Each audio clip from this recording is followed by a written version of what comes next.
السلام عليكم ورحمة الله وبركاته. الحمد لله والصلاة والسلام على رسول الله وعلى نبيه هود وعلى جميع الأنبياء والمرسلين وآلهم وصحبهم ومن تبعهم بإحسان إلى يوم الدين وبعد.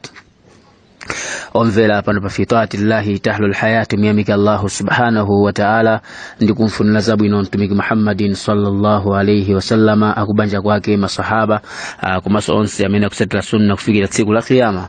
Tilimbuku lijala albayanu wa ta'rifu bimaani wa masaili wa ahkami al-mukhtasar al-latifi limina lidalembedwa ndi al-imam al-allama al-faqihu Abdullah ibn Abdurrahman balhaji bafadli mulungu subhanahu wa ta'ala asangalale nawo ndipo takalati kuona zokuzina ndi makhufu kunena kuno ukamavala makhufu kuti upake pa makhufu kuli ma condition amene umayenera kuti no iweyo ukwanilitse ndipo ma condition ameneyo tinena kuti no chiyambirira avale munthu makhufu awiri amenewa ali ndi tahara yokwanira. Ndipo number 2 tinena kuti makhufu amenewa akhale kuna kuti ndi olimba zikhoza kuteka kumayenda nawo. Number 3 tinena kuti makhufu amenewa azilola asamalole kunena kuti madzi azifika nkati mwa phazi lako ngati madzi angathiride pa phazi lako lo madziwo asamafike pa madziwo asamafike kumapaziko, makhufu azikuteteza kuchokera ku madzi. Number 4 makhufu amenewa achinge malo onse amene ndi faradhi kusambitsa munthu amene munthu kupanga udhu mapazi mwakomo.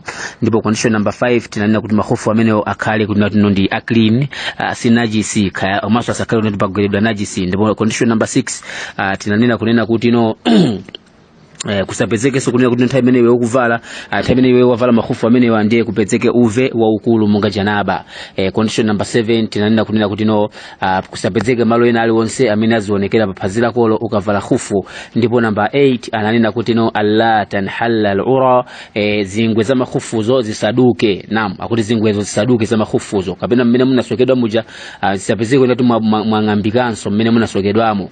Wa in lam yadhhar shay'un fi mahalli al-fardh ngakazi zakala palibe chimene chikuoneka kwa mano zingwezo zikhale kuti zili momwemo ndiye zikatero zimatengedwa kuti iweyo wavala makhufu amene sharia idavomereza. Ndipo mundilole omvera kuti noti ipite pa page 80 pamene akufotokoza zokhuzana ndi zinthu zimene zimaononga udhu.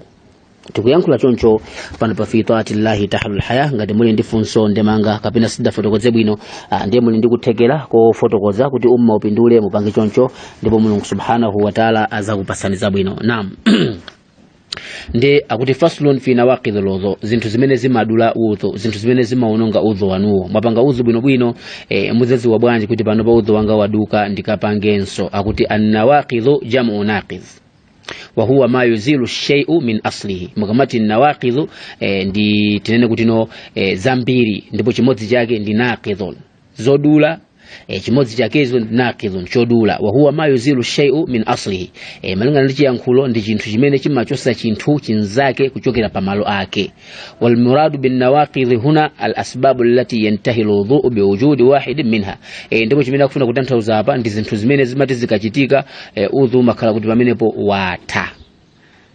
Chinthu chimene chikapezeka kwa inuyo mudzauzidwa kuti pamenepo udhu wanuwo watha bambo mukapangenso kachiwiri. Achimwene udhu pamenepo waduka waonongeka mukapangenso kachiwiri. Ndiyo kuti wayanqudhu al-wudhu'a arba'atu ashiya'a zinthu zimene zimadula udhu zinthu zimene zimaononga udhu wa munthu zilipo zinthu zokwanira 4. Number 1 akuti al-khariju chinthu chimene chimatuluka yaqinan motsimikizika.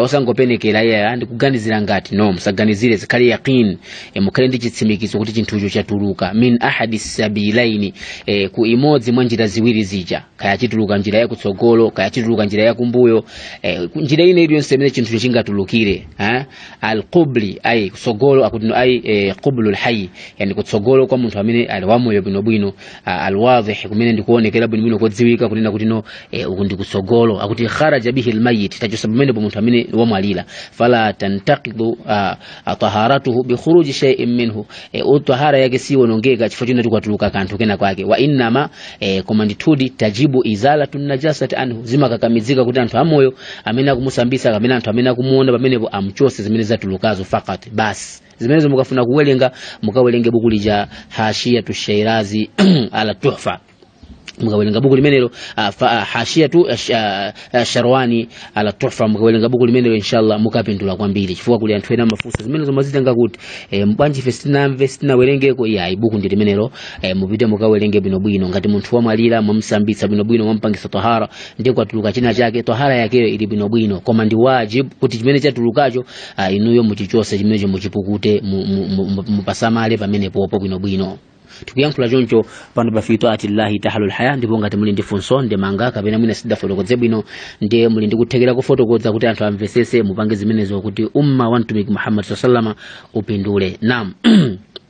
Akuti wadubri kumanso chili chonse chimene chingatuluke kumaliseche akumbuyo sawaun kana al-kharij mu'tadan kha chimene chatulukacho chinthu chona kuti anthu anachizolowera kuchidziwa bwinobwino kabaulin ngati mkodzo mwina watuluka kumbuyo wa ghaitin kapena kumene chimbudzi chatuluka kumbuyo wa rihin kapena chiphwisi chatuluka kumbuyo ku au ghaira dhalika kapena chili chonse chimene chingatuluke kuchokera kumene koko au ghaira mu'tad kapena chinthu chimene anthu sana chizolowere kuti chimatuluka kumene ku kadudin ngati mphusi kwatuluka mphusi kumene wa damin kabina kwatuluka magazi wa haswatin kabina kwatuluka mwala kumene أقول لأنه إذا وجب الوضوء بالمعتاد الذي تعم به البلوى فغيره أولى ngati chintu chimene ndichozolo wereka chimati chikatuluka timaina kuti chimene chomupange udhu basi ndoti chikatuluka china chake mencho sazolo wereka ndizofunikira munthu akapange udhu azindikire kuti pamenepo udhu wakeyo waduka. Akuti pezi mukafuna kuona nso mukaone buku lija lotchedwa al-majmu' mutakhala kuna kuti niyo mwakhala ndiye mwapeza kuti no mwina mufuna kupita ku toilet kwatuluka magazi kamene kwatuluka mwala kamene kwatuluka mphusi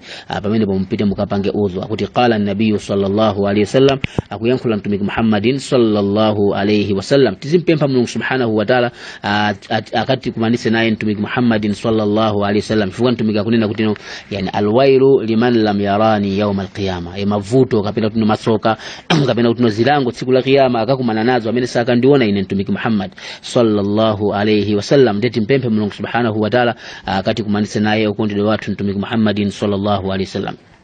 Antumika kuyankhula kunena kuti no la tuqbalu salatu ahadikum swala ya mmodzi mwa inu singalandilidwe idha ahdatha ngati yeyo wapanga uve mwina wapanga chiphwisi kumene kapena mkodzo kapena magazi kumene kapena kugundana ndi mzimayi kapena china chili chonse chimene chimaononga udhu chikachitika swala ya amene singatuluke singalandilidwe hatta yatawadda mpaka atapanganso udhu wakewo kachiwiri. Hadithi imeneyo rawahu al-Bukhari wa Muslim amene angafune kuona akawelenge buku lija la Imam Bukhari kumanso ndi Imam Muslim akapeza hadithi imeneyo iliko idafotokozedwa bwinobwino.